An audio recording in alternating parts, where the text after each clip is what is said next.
Cantelmo here with another daily vibration. So I got interrupted in that the ayahuasca story yesterday. So this is kind of like part 2.5. Okay, so I was describing how I freaked when the DMT came on, and suddenly there was this real like scary, because I was in a room full of strangers in a strange room, and because these ceremonies are conducted under a sort of cloak of secrecy because of these insane drug laws we have. There's a vibe of scaredness among the entire group.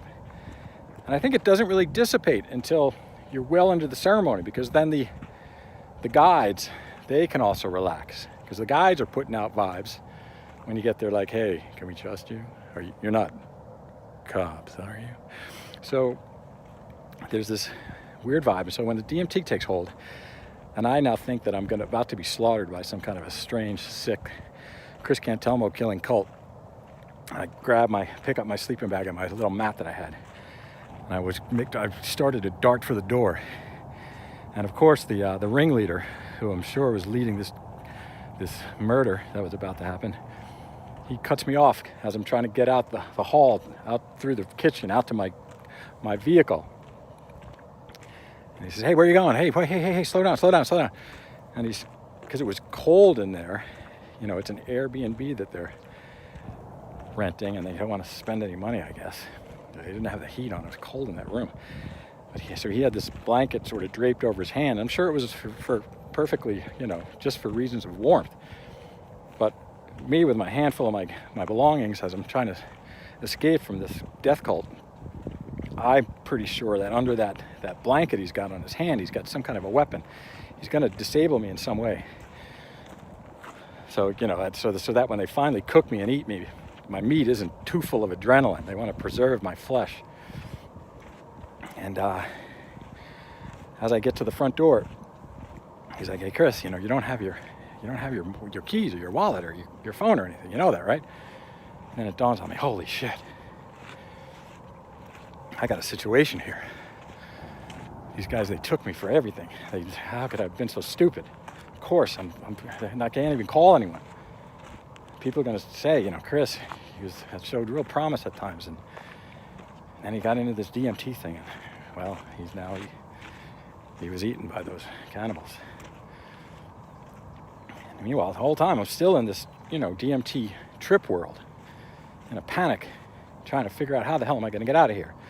So I'm like, you know what? I'm an Ironman. I'm a marathoner. I'll get out of here. I'll come back later and collect I'll come back with the cops. Break this death cult. So they're trying to block the door. This guy's trying to block the door. And I'm like, hey, this is a free country. I'm in America. I want to go outside. You can't keep me from leaving the house. So the guy looks, and now a couple of the other guides are, I've created enough of a little ruckus down the hallway that a couple of the other guides come over, and they sort of see the situation developing, and they realize, okay, let's diffuse this, because they knew something that I sort of didn't know, is that outside the temperature had dropped in the high desert up there. When I entered the house, it was probably about, 65, 70 degrees. Well, now the temperature dropped to about 37 degrees. So they opened the door and let me out with my handful of belongings. And I start boogieing for the end of the driveway.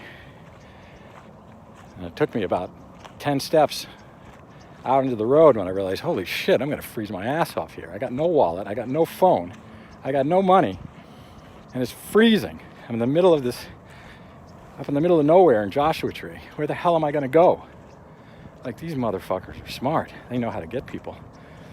And I come to the conclusion I can either die of exposure in the foothills in Joshua Tree, and coyotes will make breakfast out of me, or I can just go back like a man and be slaughtered like a self-respecting piece of human food.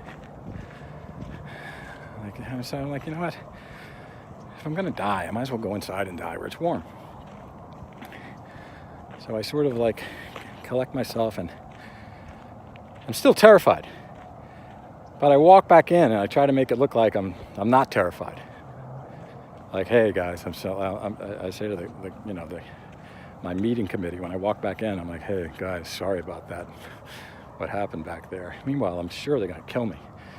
And they're like, yeah, no, it happens. They're like, every once in a while, like one or two people in the group, every third or fourth time we do it, people just grab their stuff and they run for the door. And they all started laughing. And they were all in this together. I started laughing too. Meanwhile, I'm sure they're going to kill me. But I've resigned myself to the fact that I'm going to be dead soon. So I might as well try to enjoy. You know what? I've never been killed before. I figure, let's give that a try. Let's see what that's like. So I embrace the fact that I'm about to be slaughtered and eaten. I kind of figure, you know what? Maybe if they do it right, I might actually be able to get a taste of myself before I die. Which, who among us, how many among us can say that they've done that? So so you can see I had gone to some great lengths to convince myself, to calm myself down and look at the bright side of my impending doom, death. And then, little by little, I calmed down and I realized, okay, you know what, they might not, I don't think they're going to kill me. And then I settled into the experience. And oh my goodness, so fantastic, so good. But I want to, there are times when you vape DMT that you go to a realm where there are invisible spirits. You can't see them, but somehow you know that they're there. And they surround you, and it's like, when you go to that realm, the overwhelming feeling is that you're now in the hands of some intelligence agency. I call them CIA, but they're not CIA like the American Central Intelligence Agency. This is like, we're talking about intergalactic intelligence agency. And the first few times you do it, you say to yourself, oh shit, I got caught. This thing is Schedule 1 DMT that I'm doing, and I've finally been caught. I might as well just turn myself in. It's a creepy feeling. You just want to get out of it as soon as you can. And that's the feeling when I guess I had done a big enough dose initially and the come up was so strong that I went to that place, that creepy place. And it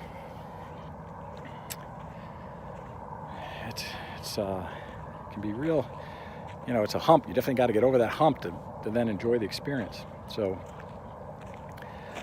as I remember other details about the beautiful nature of the experience, I will share those.